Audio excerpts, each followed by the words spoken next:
अक्सर पेशेंट मेरे पास आते हैं, बोलते हैं डॉक्टर साहब जोड़ों में बहुत दर्द है, बात समझ आती है, लेकिन साथ में एक लाइन और जोड़ देते हैं, मेरा यूरिक एसिड बढ़ गया। तो फिर आगे वो बोलने लगता है कि मैं अपनी यूरिक एसिड को कैसे घटाऊं। इंपॉर्टेंट बात यह है कि आपकी बड़ी परेशानी क्या है, जोड़ों में दर्द या यूरिक एसिड का बढ़ना। आप गौर करेंगे तो पाएंगे अधिकतर पेशेंट इस बात से परेशान है कि मेरा यूरिक एसिड बढ़ गया, जबकि परेशान होने वाली बात यह है कि उसके जोड़ों में दर्द है। तो हमें दर्द पे काम करना है या हमें यूरिक एसिड पे काम करना है। लोगों के दिमाग में, पेशेंट के दिमाग में ये भर दिया गया है कि दोनों आपस में जुड़े हुए हैं। यूरिक एसिड को कम कर दो दर्द कम हो जाएगा, यूरिक एसिड को बढ़ा दो दर्द बढ़ जाएगा। क्या ये कोरिलेशन है? एक्चुअली ये कोई कोरिलेशन है ही नहीं।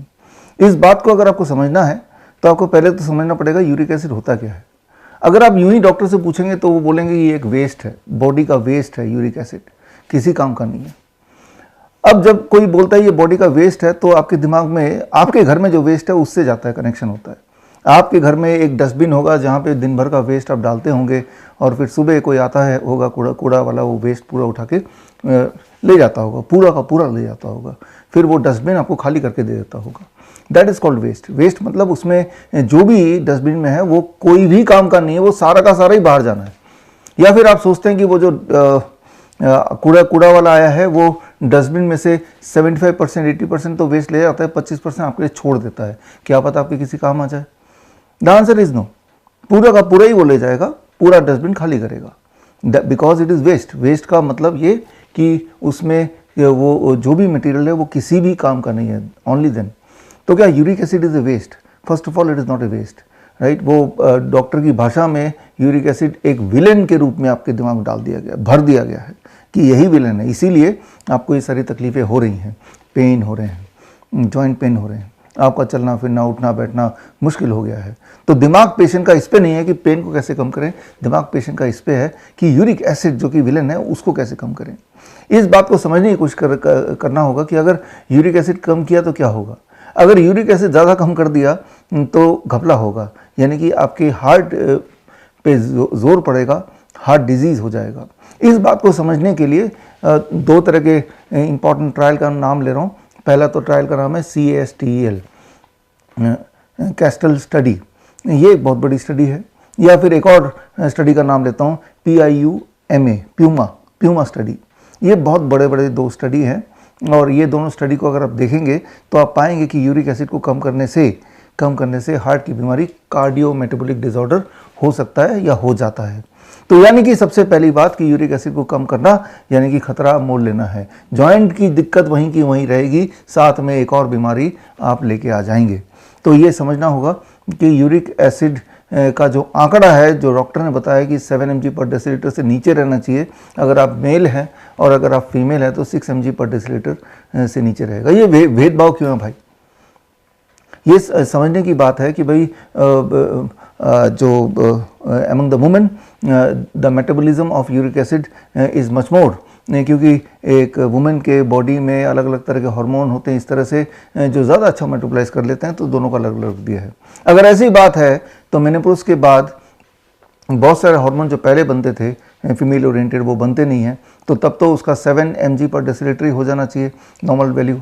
अगर आप इस बात को ध्यान से देखेंगे तो आंसर इज़ येस, उसके बाद 7 mg हो जाना चाहिए अगर इस थ्योरी को ले जाएं। लेकिन क्या ऐसा डॉक्टर आपको बताएंगे? वो नहीं बताएंगे। तो थोड़ी रिसर्च आपको करनी पड़ेगी।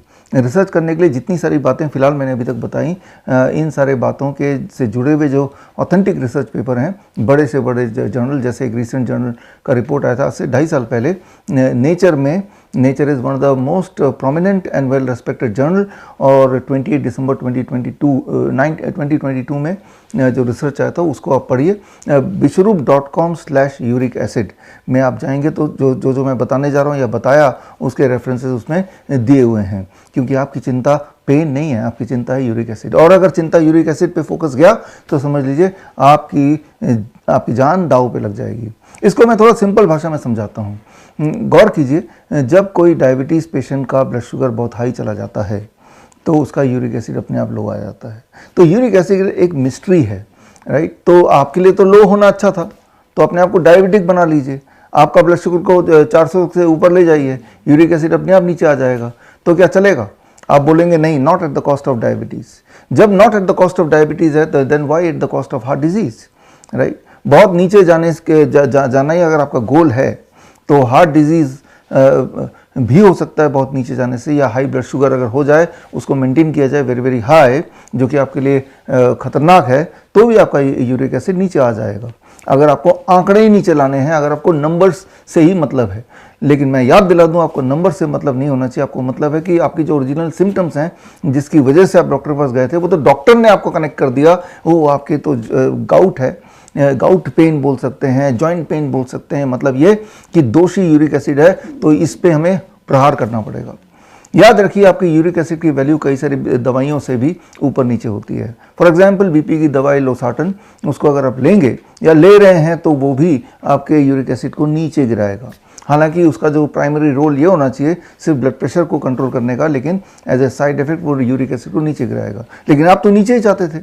उसके ठीक विपरीत ब्लड प्रेशर के कुछ और दवाइयाँ जैसे डायूरेटिक्स है या फिर बीटा ब्लॉकर्स हैं, ये आपके ब्लड प्रेशर को तो नीचे करेगा लेकिन यूरिक एसिड को बढ़ा देगा। तो यूरिक एसिड इज मिस्ट्री, वो बॉडी में कितना संतुलित होना चाहिए वो क्लियरली कोई बता नहीं सकता है। बहुत लोग ऐसे होते हैं जिनके बॉडी में कोई पेन नहीं है, कोई जॉइंट पेन नहीं है, कोई गाउट के सिम्टम्स नहीं है, लेकिन उसका यूरिक एसिड ज़्यादा है। एट द सेम टाइम ऐसे ही बहुत लोग हैं जिनका यूरिक एसिड का नॉर्मल रेंज के अंदर ही है, लेकिन उनको गाउट की प्रॉब्लम है। तो बोलने का मतलब है कि these are two exclusive thing, ये आपस में कनेक्टेड नहीं है, आपस में एसोसिएटेड नहीं है। जो बातें मैंने बताई, इनके जो सोर्सेज हैं, इनके जो रेफरेंसेज हैं, वो मैंने अभी आपको बताया। bishop.com/uric acid में जाके आप देख सकते हैं। आप सोच के देखिए आप किसकी बात मानेंगे, जो दुनिया बोल रही है वो इम्पॉर्टेंट है, वो सही है, या रिसर्च से जो साबित हुआ वो सही है। अगर आप ये सोचते हैं कि जो साबित किया जा सके, जो प्रूवन है, जो लिखित में है, उसी को आप मानना चाहते हैं, तो इसी को सुनते रहिए। तो मैं फिर याद दिला दूं कि आपका जो बेसिक मकसद है वो यूरिक एसिड को घटाना बिल्कुल नहीं है। आपका बेसिक मकसद ये है कि आपके जो डिस्कम्फर्ट्स हैं, आपके जो पेन है, उससे रिलीफ पाना।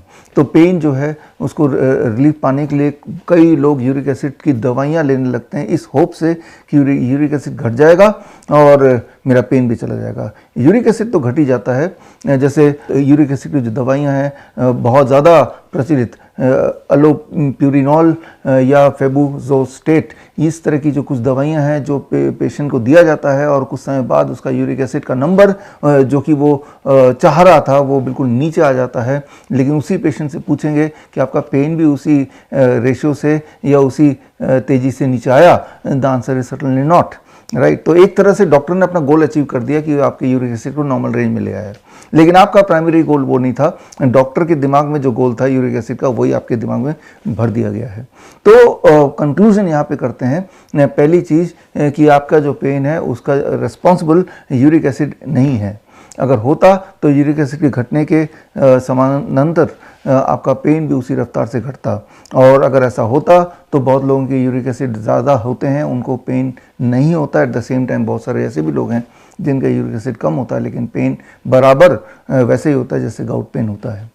तो कारण क्या है आपके बॉडी में जो पेन है, आपके जॉइंट में जो पेन है, आपके जो गाउट के सिम्टम है, कारण क्या है? इसका बड़ा सिंपल कारण है, that is micro inflammation in the body, in the joints. वो जो माइक्रो इन्फ्लेमेशन है उसको अगर आप अटैक करेंगे, उसको ठीक कर लेंगे तो ही पेन जाएगा। उसका सोल्यूशन यूरिक एसिड नहीं है। तो उसके लिए क्या करना पड़ेगा? वही करना पड़ेगा जो मैं बताता आया हूँ, इस चैनल में भी मैंने कई बार बताया, that is the DIP diet. Follow the DIP diet. अब DIP डाइट है क्या है, अगर आपको ये नहीं पता है तो इस चैनल में कई जगह पे, या फिर आप गूगल में टाइप करेंगे DIP डाइट, तो हज़ारों लोगों ने DIP डाइट फॉलो करके अपने वीडियोस बनाए, और वीडियो बना के उन्होंने अलग अलग जगह पे डाला कि किस तरह से DIP डाइट के बाद उनकी blood sugar, blood pressure, heart disease, angina, ये सब ठीक हो गए, दवाइयाँ छूट गई। एट द सेम टाइम उनके बॉडी में जो पेन थे जगह जगह पे, उसमें भी रिलीफ मिला। जो लोग मोटे थे वो नॉर्मल वेट के हो गए। ये सारी बातों के साथ उन्होंने अपने DIP डाइट का किस तरह पालन किया, उसमें क्या होता है, सारा कुछ बताया हुआ है इंटरनेट पे। मेरी किताब भी है world's best the DIP diet, इसको पढ़ेंगे तो इसमें भी DIP डाइट दिया हुआ है। तो करना क्या होगा? करना ये होगा, you have to focus on your symptoms, you have to focus on your discomfort, and in this context the focus is only the pain. If that is so, उस पेन को रिड्यूस करने के लिए मे बी 1 महीने से 3 महीना लगेगा, be on DIP diet. और इससे आप देखेंगे कि भाई आपका पेन धीरे धीरे कम हो रहा है, यानी कि जो आपका ओरिजिनल गोल था वो अचीव हो रहा है। तो ये तो हुई एक बात। लेकिन मान लो आप धीरे धीरे नहीं, बड़ी तेज़ी से चाहते हैं कि आपका पेन कम हो जाए, ख़त्म हो जाए, यूरिक एसिड के ऊपर भूलना पड़ेगा। तो इसके लिए क्या करना पड़ेगा? इसके लिए I recommend neem therapy. Neem therapy मतलब नीम, जो कि यूनाइटेड नेशन ने the tree of 21st century घोषित किया। नीम का जो साइंटिफिक नेम है वो है आज़ादी रचता इंडिका, मतलब अगर प्लेन लैंग्वेज में the free tree of India. Mahabharata में भी नीम का उपयोग हुआ पशुओं तक को इलाज करने के लिए, घोड़े, हाथी। रामायण में भी नीम का जिक्र है। हमारे Ayurvedic text, ancient text books जैसे आयुर्वेद है, यूनानी है, सिद्धा है, नीम का बहुत अच्छा जिक्र है उसमें। और मॉडर्न साइंस जिसे बोलते हैं उसमें भी एक्सटेंसिव रिसर्च किया गया है इस एक पेड़ पे। यही एक पेड़ है जिस पे सबसे ज़्यादा रिसर्च हुआ है। तो नीम थेरेपी भी आपको साथ में कर लेना चाहिए। नीम थेरेपी में 3 तरह के पदार्थ आपको चाहिए। एक तो नीम लीफ पाउडर, दूसरा नीम बाक पाउडर यानी कि नीम के जो छाल का पाउडर है, और तीसरा नीम के सीड्स का ऑयल। ये तीनों चीज़ एक्चुअली ये तीनों घर पे ही बन सकते हैं, कहीं से खरीदने की ज़रूरत नहीं है। घर पे बनाएंगे तो आपको ये आश्वासन भी रहता है कि ये बड़ा प्योर होगा, और ये बहुत सस्ता भी है।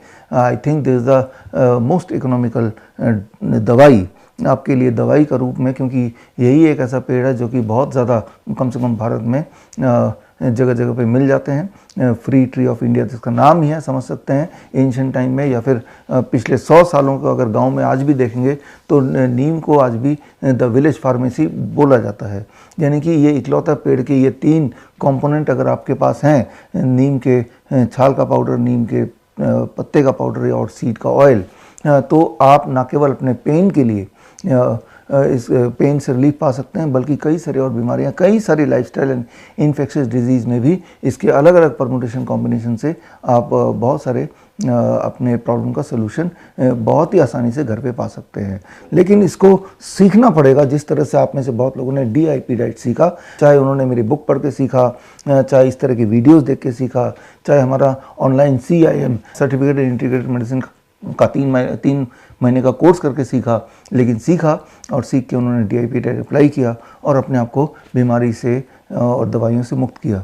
ठीक उसी तरह से आप में से जो लोग इच्छुक हैं, जून महीने में we are launching a course called certified neem therapy practitioners course. It is CNTP and the certification will be by Shridhar university. और ये 1 महीने का यानी कि 4 हफ्ते का हर संडे 2 घंटे की क्लासेस होंगी, और इस क्लास में आपको प्रैक्टिकल ट्रेनिंग मिलेगा।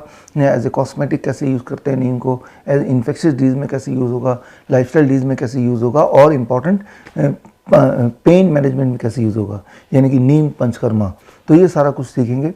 तो इसके पहले बैच में जो ज्वाइन करना चाहते हैं उसके लिए स्क्रीन पे दिया हुआ लिंक, दैट इज़ www.bishwaroop.com/CNTP में जाएंगे और जाके आप फॉर्म भर सकते हैं।